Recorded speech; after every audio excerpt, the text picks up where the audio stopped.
já disse à igreja, hoje pela manhã nós tivemos um momento sublime de ouvir o testemunho de fé dos irmãos que vão se batizar hoje. Eu queria, para pautar esse momento que nós vamos ter, ler o texto que está lá em Romanos capítulo 6, Romanos capítulo 6, o verso 4. Romanos 6, o verso 4. Paulo está falando ali sobre a vida em Cristo, e ele diz essas palavras, Romanos capítulo 6, o verso 4. Portanto, fomos sepultados com ele na morte por meio do batismo, a fim de que, assim como Cristo foi ressuscitado dos mortos mediante a glória do Pai, também nós vivamos uma vida nova. É isso que o batismo representa: morte e ressurreição. Uma vez que uma pessoa ela diz crer em Cristo Jesus como o único e suficiente Salvador de suas vidas, ela deve ser batizada. Jesus salva. O batismo é uma ordenança que deve ser cumprida na vida daquele que já entregou sua vida a Jesus. E é isso que esses irmãos vão fazer hoje, representando esse sacrifício de Cristo, que morreu, mas ressuscitou e hoje vive. E essa é a esperança de todo crente.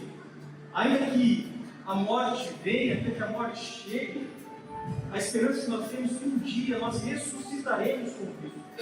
E o batismo ele tem esse simbolismo de morrer e ressuscitar.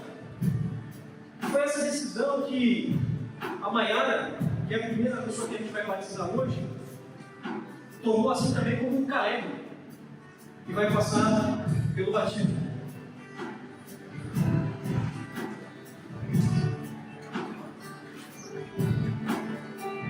A palavra de Deus fala muito claramente que todo aquele que crê no Senhor deve ser batizado. Como eu disse, é apenas um simbolismo, uma ordenança. Jesus passou por isso. Você se lembra disso? Jesus ele foi batizado por João Batista, ali no Jordão. E nós, como igreja do Senhor, crendo na palavra de Deus, nós fazemos semelhante. Diante de uma pública confissão de fé. Eu faço uma pergunta agora para a Maiara, e diante dessa resposta, nós vamos então celebrar o batismo. Maiara, você crê em Jesus como seu único e suficiente Salvador? Diante da sua pública profissão de fé, como ministro do Evangelho, eu te batizo no nome do Pai, do Filho e do Espírito Santo.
Irmãos, esse é o Caleb.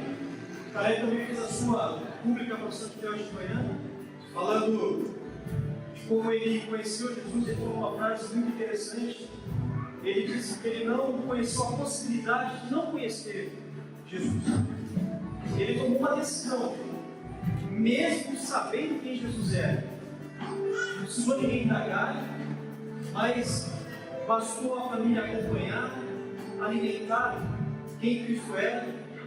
Ele, como filho de crente, não é crente, até o momento que ele decide a vida com Cristo. Caleb fez essa decisão, testemunhou para a nossa igreja, E eu vou fazer a pergunta para ele que deixa isso muito claro. Galera, você crê em Jesus como seu único e suficiente Salvador? Mediante a sua pública profissão de fé, eu te batizo em nome do Pai, do Filho e do Espírito Santo.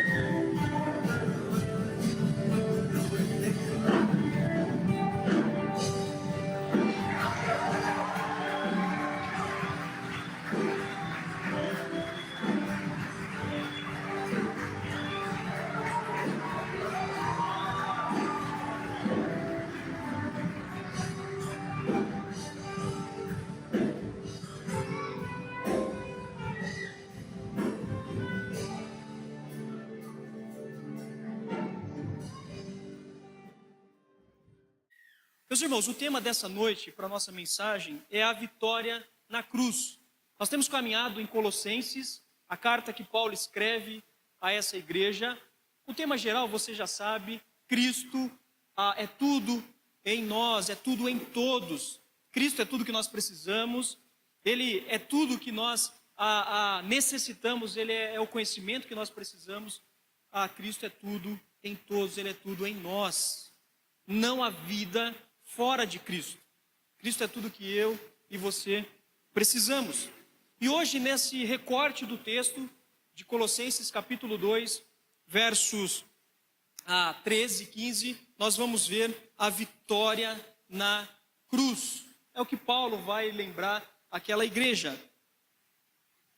Paulo ele vai descrever a nova e o privilégio da condição dos crentes ali de Colossos, por meio da carta, para que aqueles irmãos se sentissem estimulados a fugir das doutrinas falsas que lhe estava sendo proposta por gnósticos, filósofos daquele tempo, que diminuía Jesus a um demiurgo, a um anjo, a uma espécie de emanação de Deus, como se Jesus não fosse quem ele é. E aí Paulo vai escrever aqueles irmãos dizendo: olha, Jesus é tudo que você precisa. Você não precisa adicionar e nem retirar nada de Jesus. Ele é suficiente, Jesus é suficiente para você.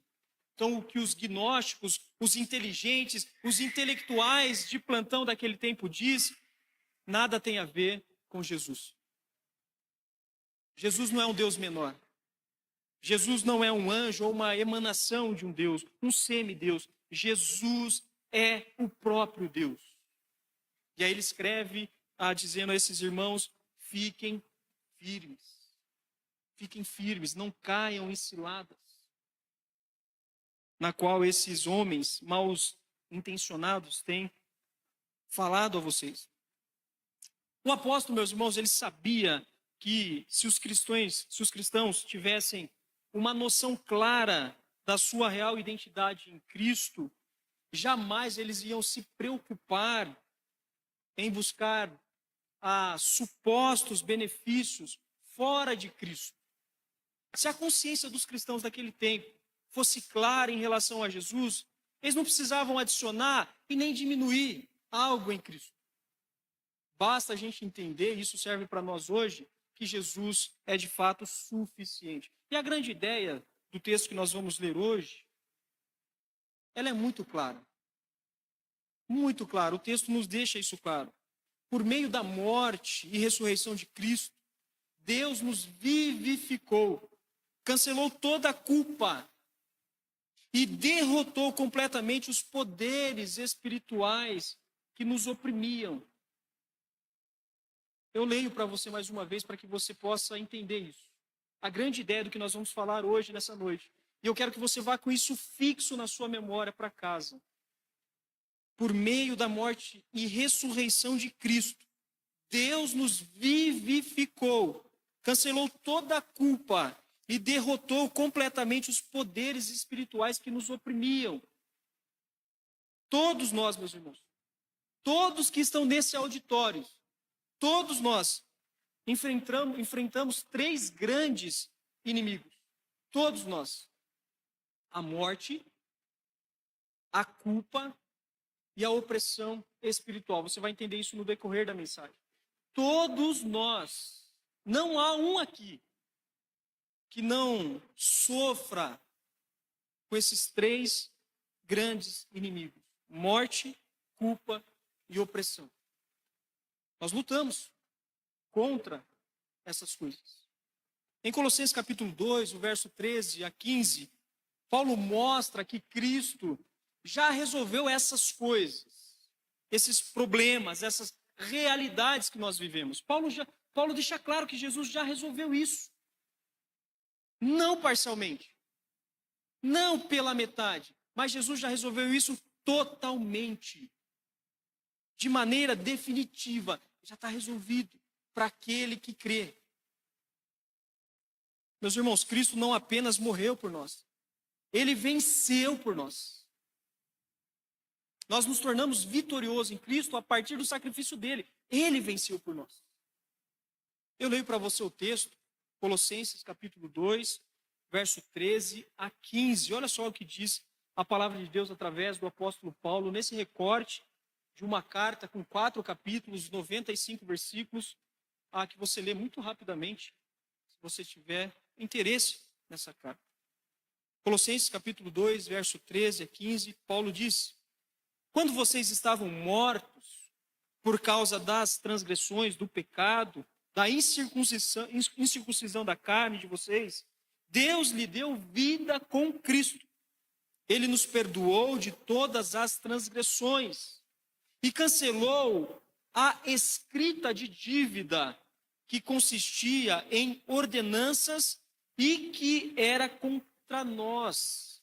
Ele a removeu pregando-a na cruz.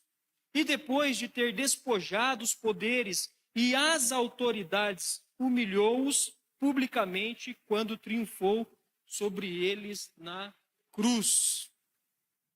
Primeira verdade que a gente consegue tirar desse texto, de forma a entender o que Paulo está dizendo aqui, a primeira verdade que a gente consegue tirar aqui: Cristo nos vivificou. O texto é claro, Cristo nos vivificou. Ele venceu a morte espiritualmente. Ele venceu a morte. A morte não teve vez com Jesus. E ele venceu muito claramente, até no verso que o Caleb falou hoje de manhã. Eu creio que Cristo morreu e ressuscitou. Vivo ele está. Jesus morreu na cruz, mas ressuscitou, ele venceu a morte. Olha só o que diz o verso que a gente acabou de ler, o verso 13. Quando vocês estavam mortos por causa da transgressão, por causa do pecado, da incircuncisão da carne de vocês, Deus lhe deu vida com Cristo. Ele nos perdoou de todas as transgressões. Na morte de Cristo, ele nos dá vida, porque ele leva sobre si todos os nossos pecados. Não é parte ou um pouco, mas é todo o pecado. Cristo leva sobre si. Paulo nos lembra, meus irmãos, que nós éramos, quem nós éramos sem Cristo. Paulo, nesse texto, ele está lembrando quem eu e você éramos, quem os irmãos de Colossos eram antes de aceitar, de entender quem Cristo era. Ele vai dizer que nós éramos mortos em nossos delitos e pecado, em nossas transgressões. Mortos vivos. Nós estávamos mortos espiritualmente. E mortos, meus irmãos, não melhoram. Mortos não reagem. Não cooperam. Mortos precisam ser ressuscitados. O verso 13, ele apresenta aqui para nós uma dinâmica do tipo antes e depois. Antes sem Cristo e depois com Cristo. Irmãos, antes de Cristo, nós estávamos perdidos, mergulhados na lama do pecado. Depois de Cristo, depois que nós conhecemos a Cristo, já limpos, vivificados, não mais mortos, não mais escravos do pecado, agora doulos, que é a palavra grega, servos de Deus, vivos, não mais mortos vivos, mas vivos apenas, vivos em Cristo Jesus. Esse é o entendimento daquele que realmente vive o Evangelho, o próprio Cristo. Vivos no Senhor. Os colossenses precisavam entender isso. O quanto antes, senão eles seriam enganados pelas filosofias vãs, pelo gnosticismo que crescia e corria no meio da igreja, dizendo que Jesus não era bem o que eles pensavam, diminuindo o Senhor Jesus. Como um homem da Marvel, um poder qualquer. Jesus é muito mais do que isso. E é isso que Paulo trabalha no coração daqueles irmãos, porque eles estavam mortos em seus pecados antes de Cristo, mas agora vivos e não mais escravos do pecado. Efésios capítulo 2, o verso 1 deixa isso muito claro quando diz: vocês estavam mortos nas suas transgressões e nos seus pecados. Estávamos, não estamos mais. Mas talvez nessa noite aqui, por conta de você prestigiar aqui o batismo dos seus queridos, seus parentes, talvez há no nosso meio hoje pessoas que ainda não entenderam quem Cristo é, que ainda vivem escravos do pecado, que ainda não ressuscitaram, que ainda não viveram. Pessoas que vivem como mortos-vivos, trabalham, se cansam, se fadigam, vão para casa, comem, dormem, voltam para o trabalho, se cansam, mortos-vivos. Mas quando nós reconhecemos Jesus como Salvador, tudo muda. Nós passamos a ser vivos de verdade, a partir de uma consciência de quem Ele é e do sacrifício dele. Nós estávamos mortos. Talvez ainda seja a realidade de muitos aqui. Mas nós estávamos, nós éramos, não somos mais. Todo aquele que crê em Jesus não é mais escravos do pecado, mortos por conta do pecado.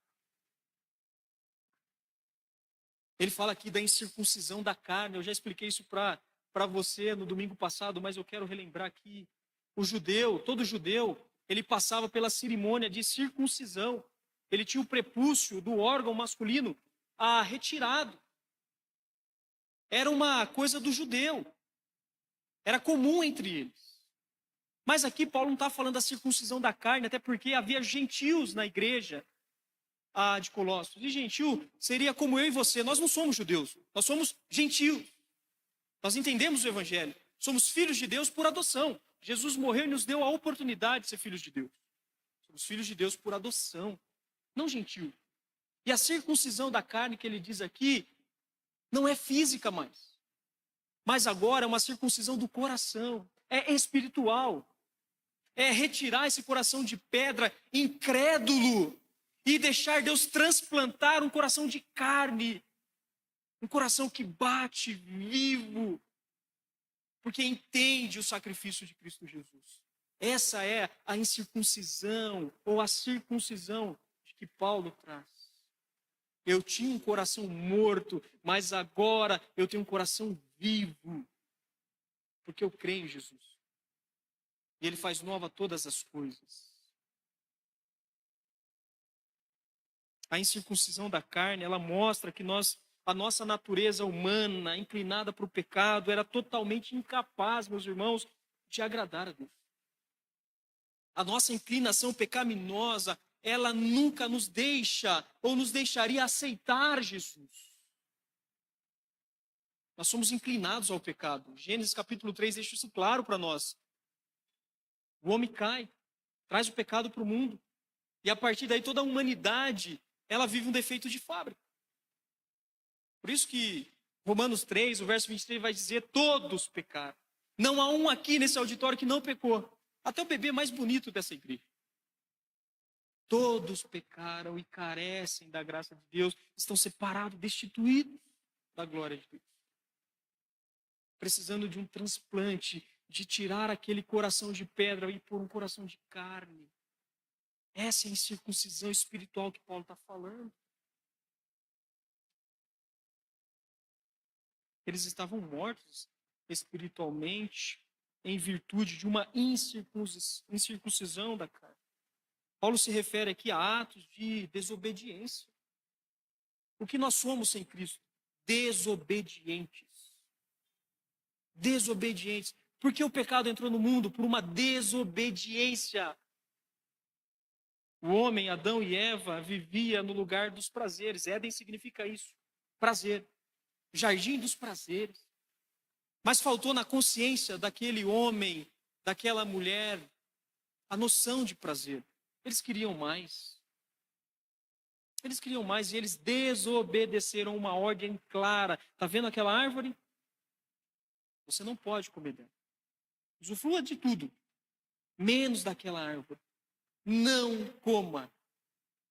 Eles desobedeceram. Como eu e você. Como eu e você somos. Desobedientes.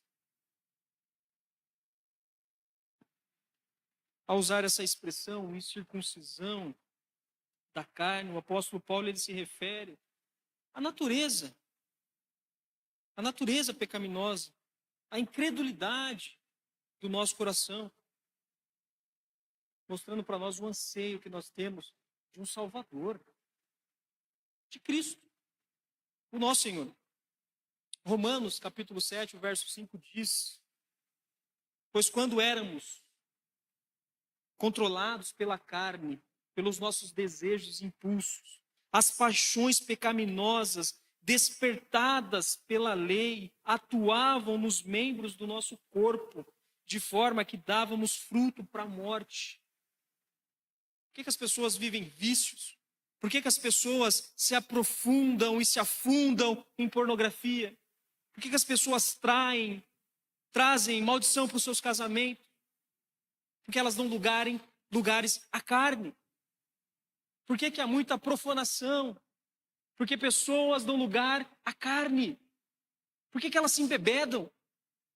Por que elas fazem como o mundo e pouco se preocupam e até colocam no Instagram?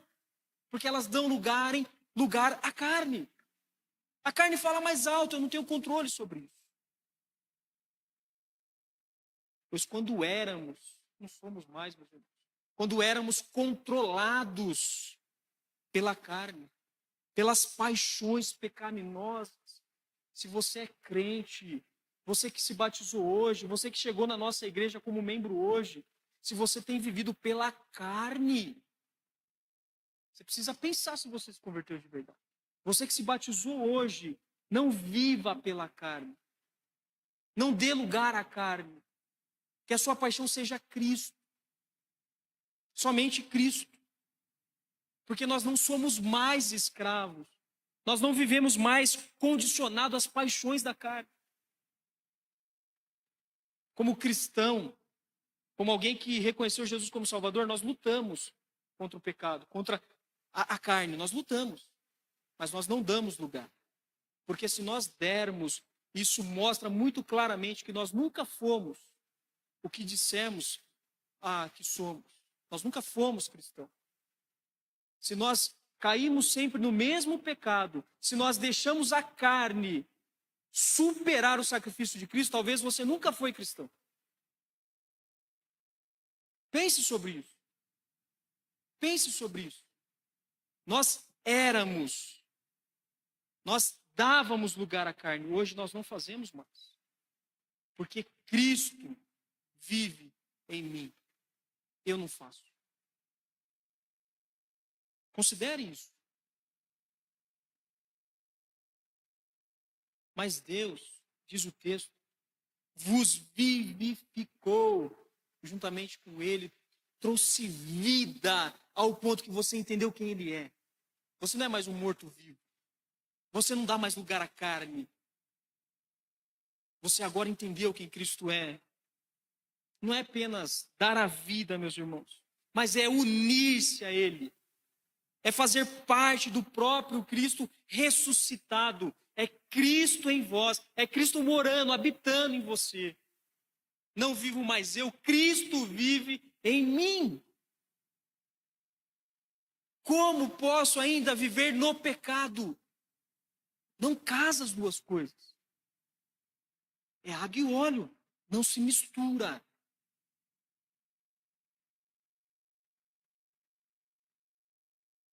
Assim como Cristo superou a morte, os crentes, desde o dia em que receberam, se converteram, se uniram à pessoa de Jesus. Não cabe mais pecado. Pecado não tem mais lugar. Quem habita em mim não aceita pecado. Você consegue entender isso? Jesus habita em você, não cabe mais pecado em você. Pecado não entra mais na sua vida. Agora é Jesus. Viva isso, meus irmãos. John Stott, ele afirma, o cristianismo não é melhoria moral. O cristianismo não é melhoria moral. É ressurreição espiritual. Meus irmãos, o cristianismo não é mudança de comportamento, mas é transformação de coração. E porque eu fui e tive o coração transformado, o meu comportamento muda. Cristo não muda o comportamento de ninguém, ele muda o coração. Quem vai avaliar comportamento é psicólogo. Cristo, ele transforma coração. Muito interessante ver os pais preocupados com a transformação do filho a partir do comportamento, quando na verdade a gente deveria estar preocupado com a transformação do coração. Porque é isso que Jesus faz, ele transforma o coração.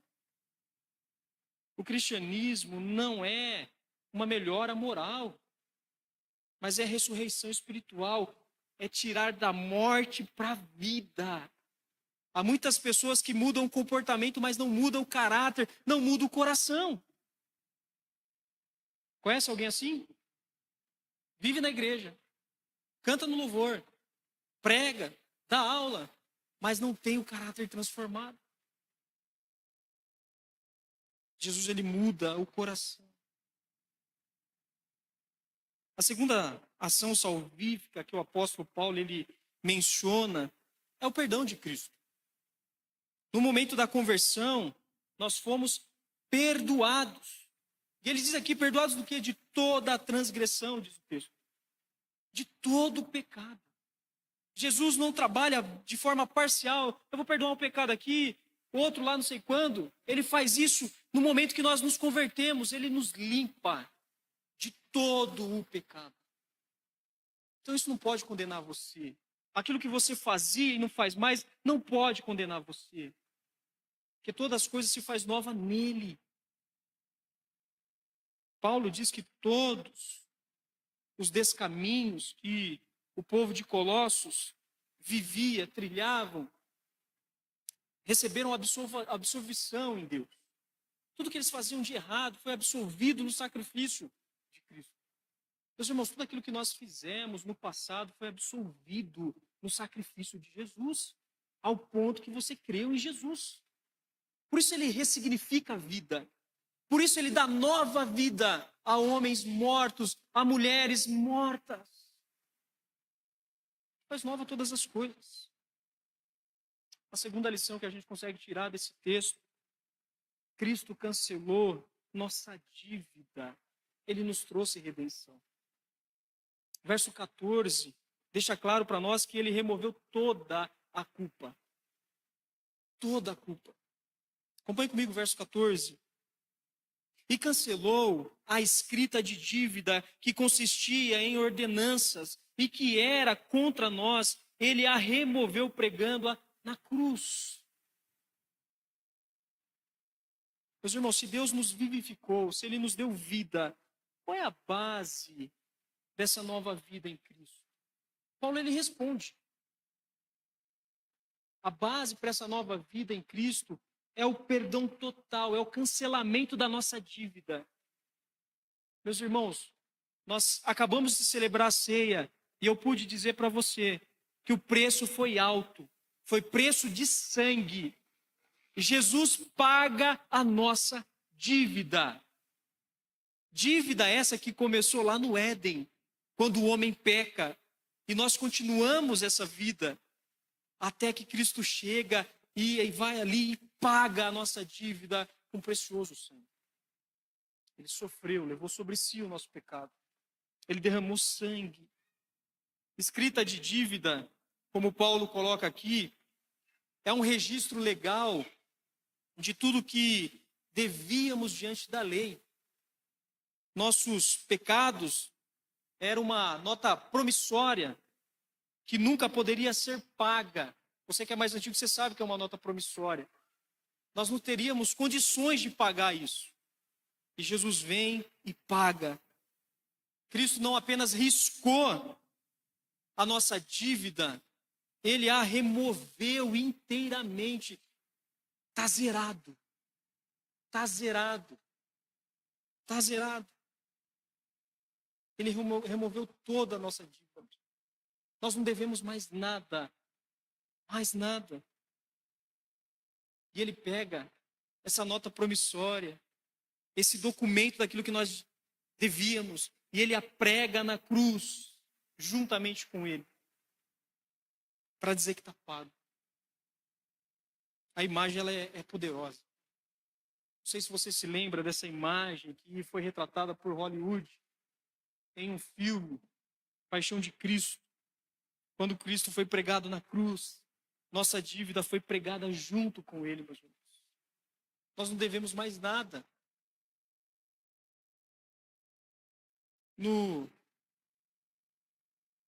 Oriente Antigo, os tributos romanos, quando uma dívida era totalmente quitada, eles escreviam uma palavra que está em grego, que Jesus diz na cruz.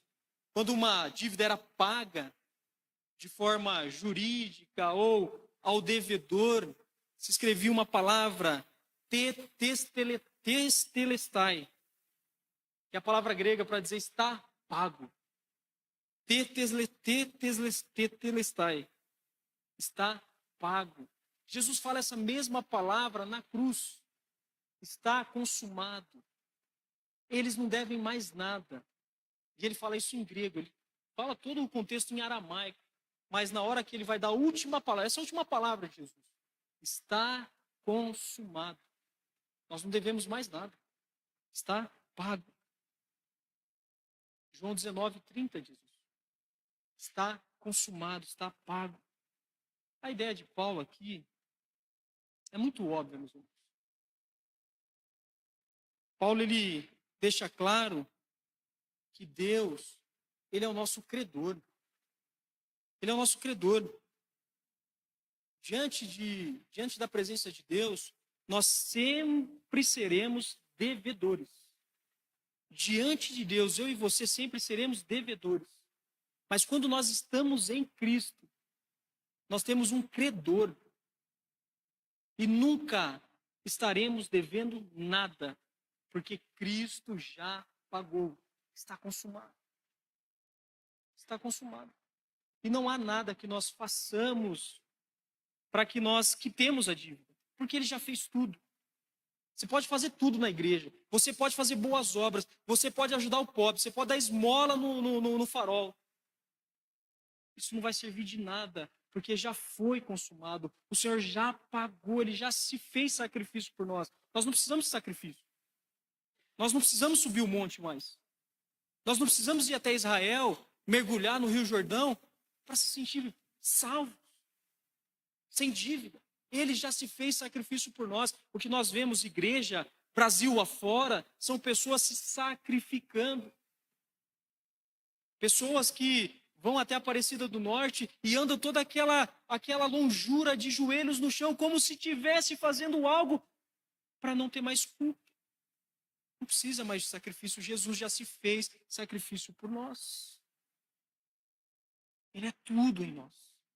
Não precisa mais de sacrifício. Ele se fez sacrifício por mim e por você. A dívida de todo homem, de toda mulher já foi paga. Paga. No conceito aqui, na ideia dos Colossenses, a dívida ali estava ligada às ordenanças. O texto diz, consistia em ordenanças. Era a ideia de que eles tinham que cumprir ritos judaicos para que eles tivessem a bênção do Senhor. Ritos pesados, não podia cuspir no chão porque levantava poeira e era trabalho. Não podia carregar a cama porque era trabalho. Não podia limpar a casa. Ritos pesados. Está consumado, não precisa mais disso. Ele se fez sacrifício por nós, a dívida foi paga. Está tudo pago. Uma terceira e última lição que a gente consegue tirar desse texto: Cristo derrotou os poderes espirituais. Jesus destruiu as hostes celestiais, espirituais, melhor dizendo. Ele expôs o inimigo. Ele expôs o inimigo. Olha o verso 15, para a gente encerrar esse sermão. E depois de ter despojado os poderes e as autoridades, humilhou-os publicamente quando triunfou sobre eles na cruz. Irmãos, agora que entendemos, sabemos que Cristo fez na cruz, nós internamente, assim como Paulo mostra o que ele fez externamente, ele venceu não só o inimigo dele, mas o nosso inimigo. Nós sabemos o preço que Jesus pagou na cruz, mas nós precisamos entender de fato o que ele venceu na cruz. Nessa imagem hollywoodiana que eu falei para os irmãos aqui, de que Cristo ele vai capengando até o Gólgota, e ele faz aquele caminho todo, capengando com a cruz nas costas. Ela cai diversas vezes, ele se levanta. Na realidade bíblica isso não aconteceu. Teve sim um homem que ajudou Jesus, mas ele não ficou capengando. Ele foi como uma ovelha muda, calada ao matadouro. Mas ele não foi capengando. Jesus estava numa batalha. E a gente precisa olhar para esse sacrifício de forma correta, a entender o texto. Paulo ele mostra aqui como Jesus venceu o inimigo, ou seus inimigos. Ele despojou, diz o texto aqui, principados e potestades. E ele usa aqui, nessa versão do que ele fala no original, uma linguagem militar. Paulo está usando uma linguagem militar. Então ele olha para essa cena da cruz, de Jesus sendo sacrificado, como uma batalha espiritual. Ele usa jargões, palavras de militar. Jesus está numa guerra. E essa guerra não é com aqueles homens que chicoteavam, cuspiam em Jesus, blasfemavam. Não era contra aqueles homens, mas era algo espiritual. Jesus estava enfrentando o próprio diabo e seus demônios. Nós precisamos olhar para essa imagem dessa forma. Jesus estava numa batalha. A palavra que Paulo usa aqui para despojar é uma ideia militar, uma linguagem militar. Cristo arrancou deles, dos seus inimigos, as armas, sua autoridade, sua capacidade de nos acusar. Jesus, segundo o texto que Paulo coloca aqui, ele expôs ao desprezo o diabo e seus inimigos, seus demônios. O termo usado aqui para general romano que exibia os seus inimigos derrotados em desfile público. Então, quando Jesus vai ali caminhando até o lugar onde ele seria de fato crucificado, ele está vencendo os seus inimigos espirituais. O diabo e seus demônios. Há uma batalha ali. E como um general, ele vai arrastando esses demônios e o próprio diabo. Nós não olhamos para a cruz assim. Nós olhamos até com lágrima nos olhos, Jesus flagelado, capengando ali, fazendo força para carregar aquela cruz pesada até aquele alto. Há uma batalha ali espiritual, onde Jesus está vencendo e publicamente carregando os seus inimigos, vencendo eles. É assim que Jesus vence na cruz. Nós olhamos com um olhar de carência, de dozinha. Jesus não precisa disso. Ele é o Todo-Poderoso. Ele é o Senhor dos Senhores. Ele é o nosso Deus, o nosso Redentor. É uma batalha ali. A cruz que parecia derrotada tornou-se um campo de batalha, de vitória em Jesus. depois de ter despojado, o texto vai dizer no verso 15, depois de ter despojado os poderes e as autoridades, humilhou-os publicamente quando triunfou sobre eles na cruz. Houve vitória. Jesus venceu. Cristo despojou os poderes e as autoridades. Esses dois termos são basicamente sinônimos e aponta para alguém que ocupa um posto de comando ou um lugar de preeminência. Aí Paulo, ele ensina que no tocante aos poderes e autoridades malignos, o Senhor, quando foi pregado na cruz, o despojou, isto é, ele removeu algo que esses inimigos tinham. O texto não deixa claro, meus irmãos, o que esses inimigos tinham, o que o diabo e os seus demônios tinham. O texto não fala, mas pressupõe aqui a ideia de Paulo, de uma forma bem óbvia, que Paulo tem em sua mente, que seria a perda do domínio que essas entidades elas tinham espiritualmente sobre a vida de homens. O manipular, o entrar nas pessoas, eles perdem naquele momento em que Jesus vence esse poder. Porque até então o Espírito Santo era transitório. Até então, na vontade de Deus, o Espírito ia e vinha segundo a vontade de Deus. Mas quando Jesus vence na cruz, nós passamos a ser a habitação de Deus. O véu se rasga de alto a baixo. Para dizer que agora qualquer lugar é lugar de adoração. Para dizer que nós somos agora a habitação do Espírito Santo de Deus. E o diabo e seus demônios não têm mais poder sobre aquele que crê em Jesus. Meus irmãos, existe sim um mundo espiritual. E muitos de nós dá valor demais, poder demais ao diabo que ele não tem, porque ele já foi vencido.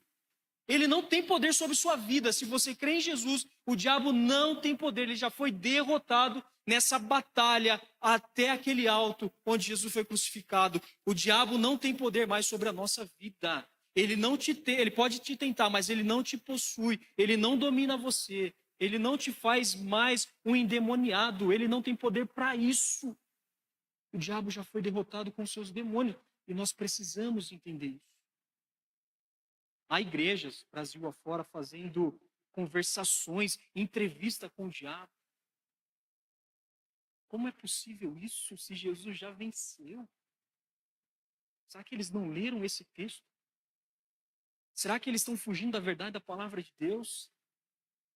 O diabo não tem vez. Não cabe mais eles em nós, porque quem habita em nós é Cristo. Você vive essa verdade? O diabo ainda tem te possuído, tem ganhado a sua mente, tem feito ninho na sua cabeça. Aquele que é de Cristo jamais será tocado. Nós temos garantia na palavra de Deus. Ele não nos toca.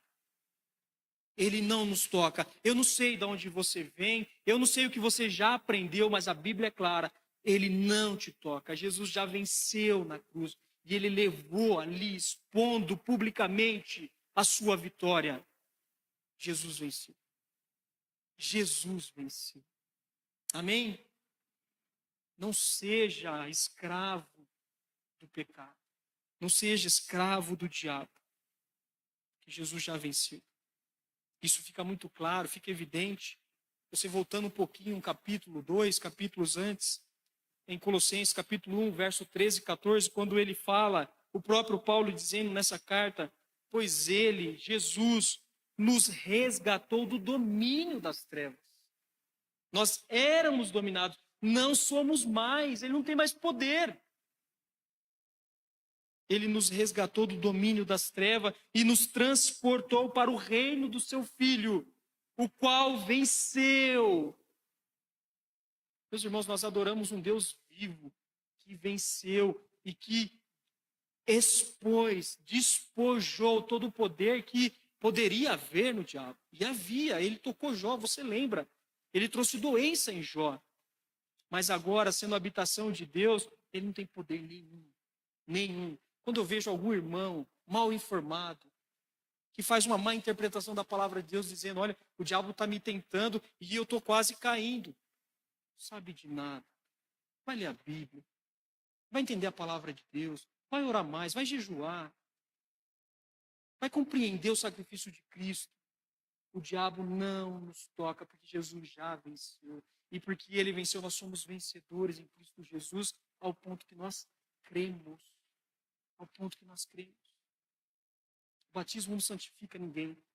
O batismo não salva ninguém. Quem salva é Cristo. O que nós acabamos de fazer foi uma ordenança daquele que já é salvo, que não será tocado pelo diabo, pelo inimigo. Essa é a sua realidade? Você crê? Assim, a crucificação de Cristo, cujos contornos para nós exteriormente pode inspirar uma noção de derrota. Parece que Jesus foi derrotado ali. Meus irmãos, é totalmente o contrário. Aquela cena ela é vitoriosa, é uma ação militar realizada no campo espiritual, onde só pessoas espirituais entendem, onde só quem crê em Jesus entende. Ele venceu essa batalha no Calvário.